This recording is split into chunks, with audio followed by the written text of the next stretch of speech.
ನಮ್ಮ ದೇವರು ಕರ್ತನಾದ ಯೇಸು ಕ್ರಿಸ್ತನ ನಾಮದಲ್ಲಿ ಅನುದಿನದ ಆಹಾರ ಪ್ರಿಯರಿಗೆ ಪ್ರೀತಿಯ ಶುಭಾಶಯಗಳು. 2024 ಜೂನ್ ತಿಂಗಳ 18ನೇ ತಾರೀಕಿನ ಮಂಗಳವಾರದ ದೇವರ ವಾಕ್ಯವು, ಅವನು ಕುರಿಮರಿಯಂತೆ. ಮರುದಿನ ಯೋಹಾನನು ತನ್ನ ಕಡೆಗೆ ಬರುವ ಯೇಸುವನ್ನು ನೋಡಿ, ಅಗೋ, ಯಜ್ಞಕ್ಕೆ ದೇವರು ನೇಮಿಸಿದ ಕುರಿ, ಲೋಕದ ಪಾಪವನ್ನು ನಿವಾರಣೆ ಮಾಡುವವನು.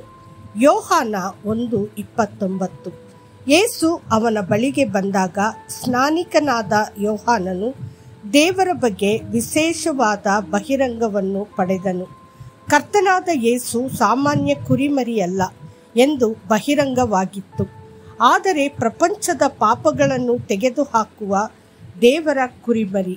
ಹೌದು, ಅವನು ದೇವರ ಕುರಿಮರಿಯಾಗಿದ್ದು ಇಡೀ ಪ್ರಪಂಚದ ಪಾಪಗಳನ್ನು ತೆಗೆದುಹಾಕಲು ಪಾಪದ ಬಲಿಯಾಗಿ ತನ್ನನ್ನು ಅರ್ಪಿಸಿಕೊಂಡನು. ಆದಿಕಾಂಡದಿಂದ ಪ್ರಕಟಣೆಯವರೆಗೆ ನಾವು ಅನೇಕ ಸ್ಥಳಗಳಲ್ಲಿ ಕುರಿಮರಿಯನ್ನು ನೋಡುತ್ತೇವೆ.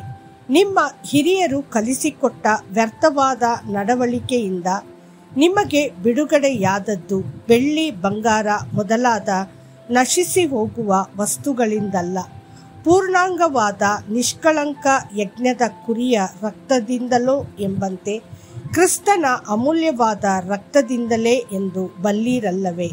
1 ಪೇತ್ರನು 1:18-19. ಅವನು ಭೂಮಿಯ ಅಡಿಪಾಯಕ್ಕೆ ಮುಂಚೆಯೇ ಸ್ಥಾಪಿಸಲ್ಪಟ್ಟನು. ನೀವು ಕರ್ತನಾದ ಯೇಸುವಿನ ಬಗ್ಗೆ ಉತ್ತಮ ಜ್ಞಾನವನ್ನು ಹೊಂದಿರಬೇಕಾದರೆ, ಪ್ರಪಂಚದ ಸೃಷ್ಟಿಗೆ ಮೊದಲು ಆತನನ್ನು ಹೇಗೆ ಆರಿಸಲಾಯಿತು ಎಂಬುದನ್ನು ನೀವು ತಿಳಿದಿರಬೇಕು. ಆ ಜ್ಞಾನವು ತುಂಬ ಅದ್ಭುತವಾಗಿದೆ.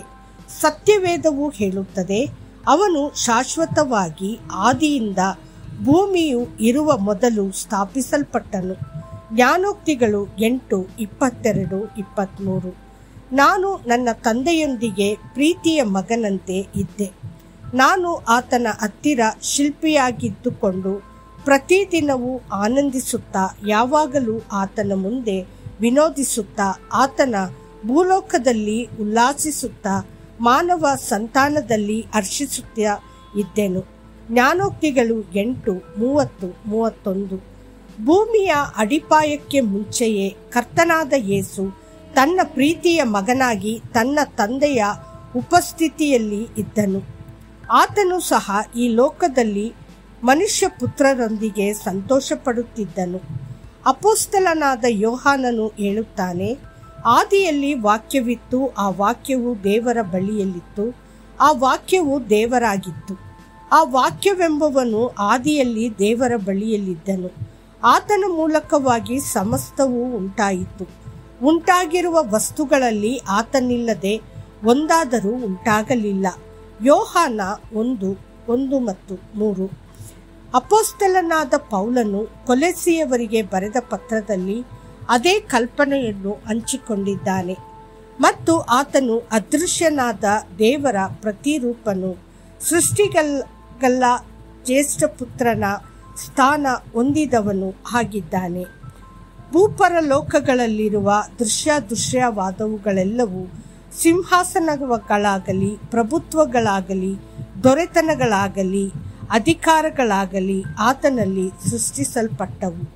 ಸರ್ವವು ಆತನ ಮುಖಾಂತರವಾಗಿಯೂ ಆತನಿಗೋಸ್ಕರವಾಗಿಯೂ ಸೃಷ್ಟಿಸಲ್ಪಟ್ಟಿತು. ಆತನು ಎಲ್ಲಕ್ಕೂ ಮೊದಲು ಇದ್ದವನು, ಆತನು ಸಮಸ್ತಕ್ಕೂ ಆಧಾರಭೂತನು. ಕೊಲೊಸ್ಸೆಯವರಿಗೆ 1:15-17. ಅದೇ ಸಮಯದಲ್ಲಿ ಅವನು ಪ್ರಪಂಚದ ಸ್ಥಾಪನೆಗೆ ಮುಂಚೆಯೇ ನಮಗಾಗಿ ತನ್ನನ್ನು ನೇಮಿಸಿಕೊಂಡ ದೇವರ ಮಗನೂ ಆಗಿದ್ದಾನೆ. ಆದ್ದರಿಂದ ಅವನು ಲೋಕದ ಅಡಿಪಾಯದಿಂದ ಕೊಲ್ಲಲ್ಪಟ್ಟ ಕುರಿಮರಿ ಎಂದು ಹೆಸರನ್ನು ಪಡೆದನು. ಪ್ರಕಟಣೆ 13:8. ದೇವರ ಮಕ್ಕಳೇ, ಆತನು ನಿಮಗಾಗಿ ಕೊಲ್ಲಲ್ಪಟ್ಟ ಕುರಿಮರಿಯಂತಿದ್ದಾನೆ. ಆದ್ದರಿಂದ ನಿಮ್ಮ ಪಾಪಗಳಿಗೆ ಕ್ಷಮೆ ಇದೆ ಮತ್ತು ನಿಮ್ಮ ಭವಿಷ್ಯಕ್ಕಾಗಿ ಭರವಸೆ ಇದೆ. ನೆನಪಿಡಿ, ಪಟ್ಟಣಕ್ಕೆ ಬೆಳಕನ್ನು ಕೊಡುವುದಕ್ಕಾಗಿ ಸೂರ್ಯನಾಗಲಿ ಚಂದ್ರನಾಗಲಿ ಬೇಕಾಗಿಲ್ಲ, ಅದಕ್ಕೆ ದೇವರ ಪ್ರಭಾವವೇ ಬೆಳಕನ್ನು ಕೊಟ್ಟಿತು. ಯಜ್ಞದ ಕುರಿಯ ದಾತನೇ ಅದರ ದೀಪವು. ಪ್ರಕಟಣೆ 21:23. ಕರ್ತನು ನಿಮ್ಮನ್ನು ಆಶೀರ್ವದಿಸಲಿ. ಆಮೇನ್.